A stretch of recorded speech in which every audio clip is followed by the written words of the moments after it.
Bien-aimés en Jésus-Christ, grâce et paix vous soient données de la part de celui qui est, qui était et qui vient, Jésus-Christ le témoin fidèle. Le Seigneur, dans sa grâce et dans sa bonté immense, nous permet encore ce jour de partager avec vous sa parole dans l'Évangile selon Luc au chapitre 1, les versets 1 à 4.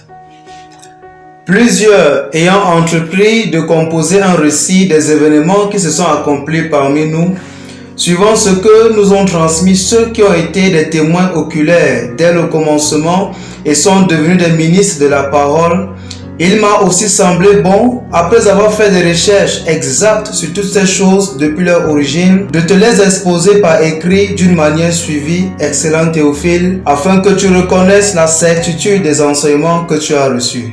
Luc n'est pas l'un des 12 disciples de Jésus, mais il est reconnu comme le médecin qui a travaillé avec l'apôtre Paul et qui a fait des voyages avec lui. Donc, il a vécu la proclamation de la bonne nouvelle et après cela, il prend sur lui le soin de pouvoir faire un certain nombre de recherches pour s'assurer de la véracité de cette bonne nouvelle. Il a vécu avec des gens, il a eu à rencontrer ceux-là qui étaient des témoins oculaires, ceux-là qui ont marché avec Jésus dans les disciples, et il a rassemblé toutes ces informations.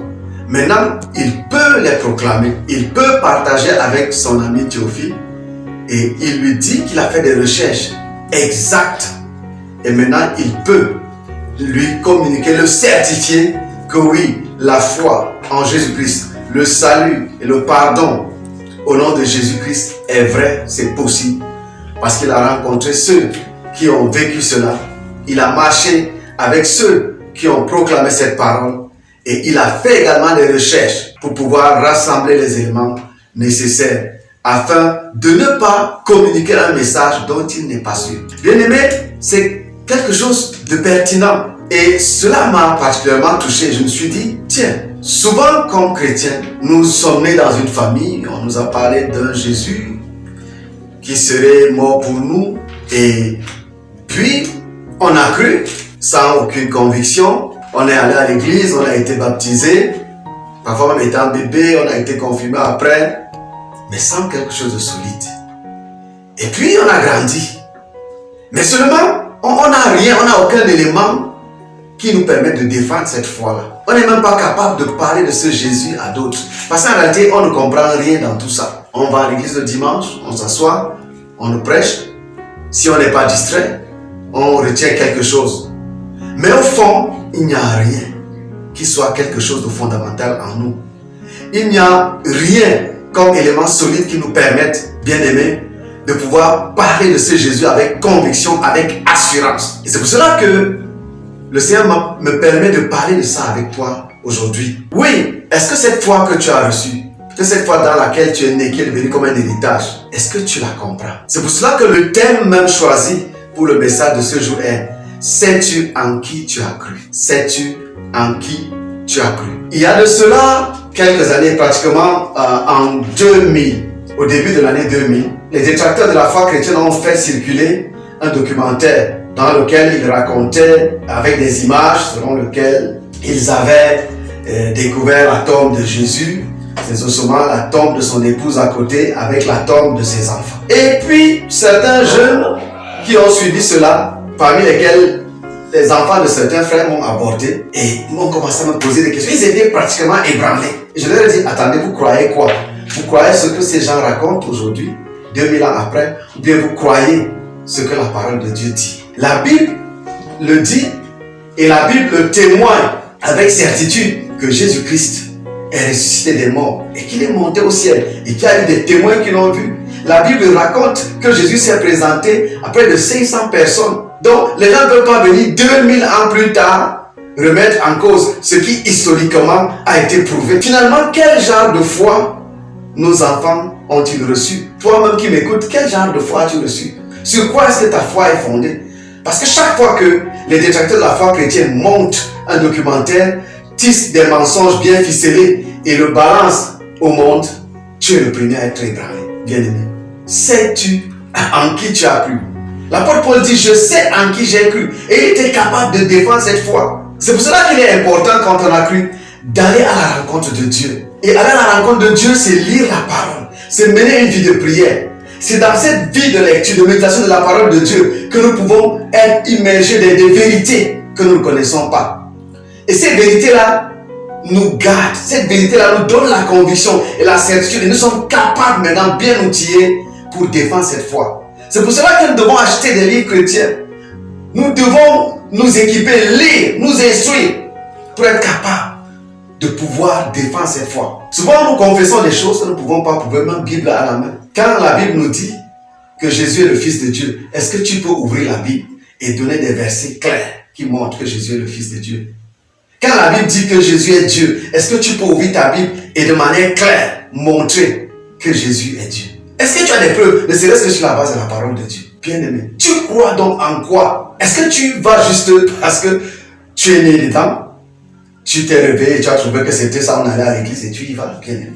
Mais c'est que c'est grave. Mais tu dois savoir ce que tu crois. Tu dois être capable de le prouver. Tu dois être capable, avec pleine confiance et assurance, défendre cette foi, parler de ce Jésus. Oui, parfois les gens parlent de la nouvelle naissance. Ils prêchent sur la nouvelle naissance. Mais quand tu les regardes, ils ne sont pas nés de nouveau. Leur vie n'est pas changée. La Bible dit que si quelqu'un est en Christ, il est une nouvelle créature. Les choses anciennes sont passées. Voici, toutes choses sont devenues nouvelles. Mais comment est-ce que je peux dire que j'ai rencontré Jésus? J'ai fait de lui mon Seigneur, mon Sauveur personnel. Et ma vie n'a pas changé. Parfois, tu vois les gens prophétiser. Les gens parlent en langue, mais leur vie est à 150% entièrement dans les ténèbres. Et ils sont contents, ils pensent qu'ils sont enfants de Dieu parce qu'ils parlent en langue, parce qu'ils... Non, bien aimé. C'est pas parce qu'on t'a appris à parler en langue que tu es né de nouveau. Déjà que sur la base de la parole de Dieu, on n'apprend pas à parler en langue. C'est un don que le Saint-Esprit donne. Mais je voudrais te rassurer que si ces choses-là dont tu parles, parfois les gens se lèvent et parlent du baptême, ils déstabilisent les autres. Mais quand vous vous asseyez avec eux, ils n'ont même pas d'argument. C'est-à-dire qu'ils ont été endoctrinés, on leur a dit que c'est comme ça, et ils se lèvent sans conviction, ils vont le dire. Je me rappelle de cette histoire, de cette anecdote, où une sœur était choquée et a failli même porter main sur sa nièce parce qu'elle avait énervé. En effet, qu'est-ce qui s'est passé? Cette nièce est invitée donc par son amie dans une église pentecôtiste. Au retour du culte qu'elle a fait donc dans cette communauté pentecôtiste, elle est comme épatée. Et elle dit à sa tante, mais vraiment c'est aujourd'hui que je connais que le Saint-Esprit est le consolateur. Et sa tante était tellement choquée et lui a dit que mais pendant les fêtes de Pentecôte, chaque Pentecôte on parle de ça, le texte parle de ça. Tu as dans ta Bible que tu portes tous les dimanches. Pourquoi est-ce que c'est maintenant que tu en parles comme si tu es surpris et puis tu accuses l'église qu'on n'enseigne pas dans l'église? Même si on n'enseigne pas, toi tu as ta Bible. La Bible dit que le Saint-Esprit est le consolateur. Vous voyez donc que bien aimé, nous confessons parfois des choses comme des robots ou bien juste parce qu'on a été endoctrinés. Mais nous ne sommes pas allés à la source. Nous n'avons pas fait des recherches exactes comme Luc pour savoir ce que nous disons. Je me rappelle, il y a quelques années, je me suis assis avec un jeune homme qui venait au CETIC, à l'époque j'étais à Garoua, et qui rassemblait nos jeunes et qui vraiment avait réussi à les déstabiliser par rapport au problème du baptême par immersion. Et comme nos enfants n'avaient pas d'argument et qu'ils ne faisaient pas la parole, ils étaient ébranlés. Il a fallu qu'ils me fassent appel et que je vienne m'asseoir avec ce jeune. Lorsque j'arrive et que je m'assois avec lui, il parle, je le laisse parler. Après, je lui pose quelques questions, je lui remets ma Bible, je lui dis ok, voici dans cette Bible-là, tu vas l'ouvrir et me donner les éléments qui te permettent de défendre ce que tu dis. Et il ne pouvait pas. Mais c'était plutôt moi qui lui disais encore, lis ici, lis ici, lis ici. Et à la fin, il me dit, mais frère, Dieu t'a utilisé pour m'enseigner. Il n'avait pas d'argument. On lui a simplement dit, et il a commencé à démonter les enfants d'autrui, sans avoir même des arguments dans la Bible. Bien aimé, nous ne devons pas être des robots. Est-ce que ce que tu confesses, ce que tu déclares, est-ce que tu le comprends? Est-ce que ce Jésus que tu proclames être le Sauveur, être celui qui change les vies, est-ce que toi-même tu as expérimenté? Est-ce que tu as vécu cela pour le dire aux autres? Ce message t'interpelle et m'interpelle. Bien aimé, nous ne sommes pas des robots. Nous ne devons pas proclamer ce que nous ne connaissons pas. Nous devons connaître la foi que nous confessons. Et nous devons entrer dans la parole. Être équipés, être outillés, être éclairés. Et alors parler avec conviction, avec assurance aux autres, comme nous devons en parler. Que Dieu nous aide, que son esprit nous conduise à ne pas être de ceux-là qui sont juste des personnes endoctrinées ou des robots parce que nés dans une famille chrétienne, mais des gens qui ont cru en eux Jésus qu'ils connaissent, des gens qui sont allés à la rencontre de la parole après avoir cru pour faire des recherches, avoir des éléments solides, des éléments exacts qui leur permettent de défendre cette foi qu'ils confessent. Que Dieu t'aide, qu'il te bénisse et qu'il te fortifie dans cette recherche, dans le nom de Jésus. Amen.